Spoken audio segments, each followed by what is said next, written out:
What's up, guys, and welcome back to another fire episode of SIGLover TV. I am SIGLover 51, and today we're going to talk about a few things. But before we get into all of that, I want you to like, subscribe, share this video, and don't forget to hit the bell notification so you let everybody know, and you know every time I drop a fire ass video. Okay, so today I wanted to talk about a little bit of things. I'm sure you guys have heard form before function, right? You're lifting weights and they tell you hurt your back if you're lifting wrong, kind of thing. I feel like it's the same thing when it comes to shooting firearms, handling firearms, holding on to firearms. And I just wanted to give my take on what that is, okay? So let's first introduce my test subjects. I've got the lovely Springfield Echelon here, okay? And then I also have, as another example, my Mac 9 DS. Now, the reason why I have those two firearms because they have contrast.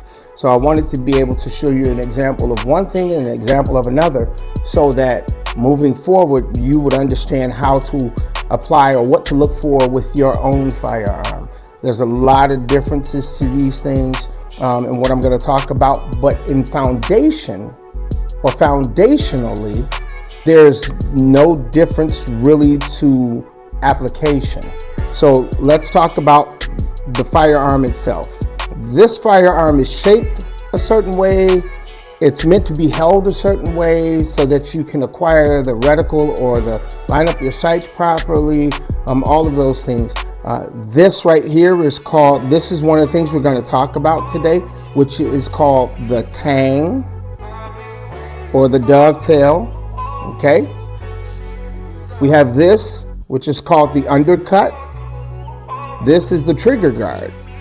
On some firearms, you're going to have trigger guards that are textured, okay? It's textured for a reason.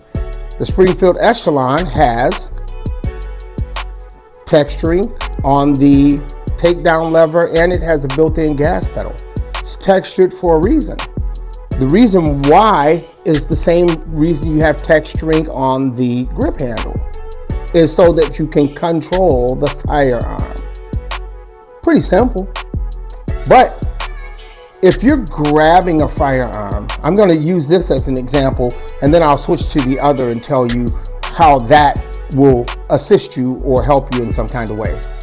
The Springfield Echelon has a very aggressive bump out here because I changed the back strap, okay, because I have bigger hands. So this tang is for the webbing of your hand between your index finger and your thumb. That is called the tang. Meat in the tang. So you gotta, don't. So if you put your meat in the tang, okay, you want to get it high up in there, just like that, okay? You want it high up in there because as this slide comes back, that slide creates force that wants this gun to try to rise up, okay? So that's how you mitigate the recoil, or you help to control the gun so that you can get back on target as fast as possible. So if the slide goes back, it wants to move up. Let me show you what happens when you don't grab the firearm in the right area, okay? Let's grab it like this. Okay, we got space, okay?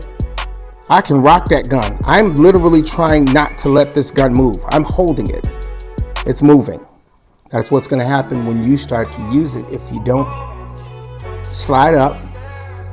Now, look at that. See that? Very little movement, because that's how you mitigate the recoil and you control the recoil and control the gun while you're shooting it. So this undercut is so that your hand can rest in there nicely.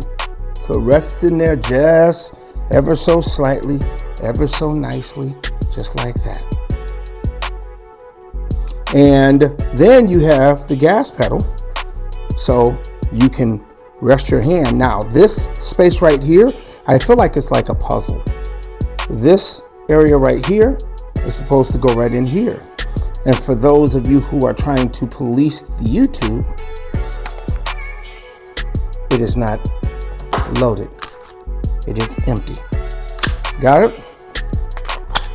Back to our regularly scheduled programming. So when you stick your hand in there, okay, you see how the fat part of my hand kind of slides in there like that? It reaches a certain spot and it fits together like a glove. And this just rides on top of it, just like that.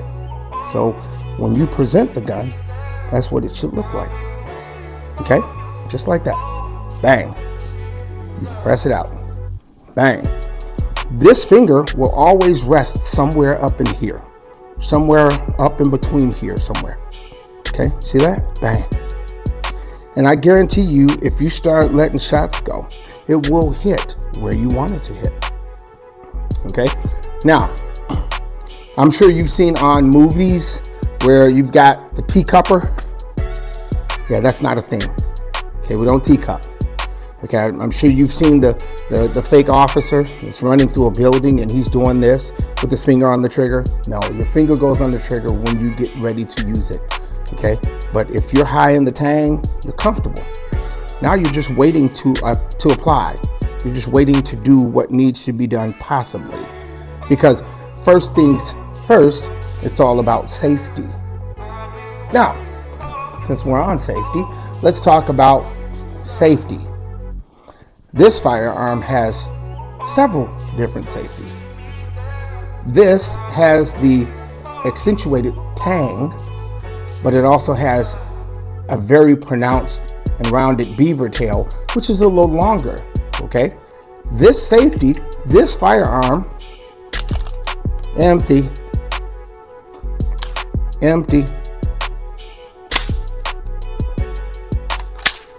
This firearm has several safeties.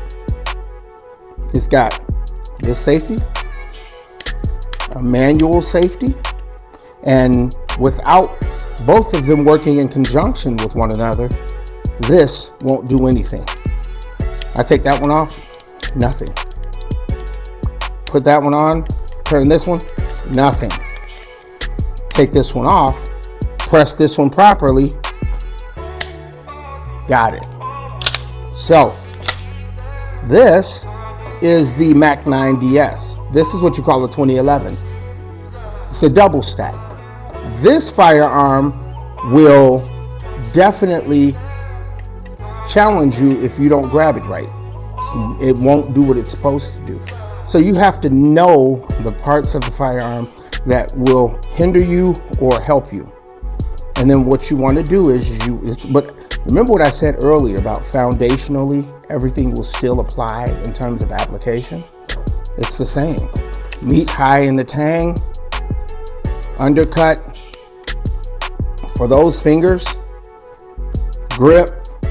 Now, this one doesn't exactly have a gas pedal, but I kind of know where my hand is supposed to ride along this slide, so I still kind of know where I have to put my finger, where I have to rest my thumb.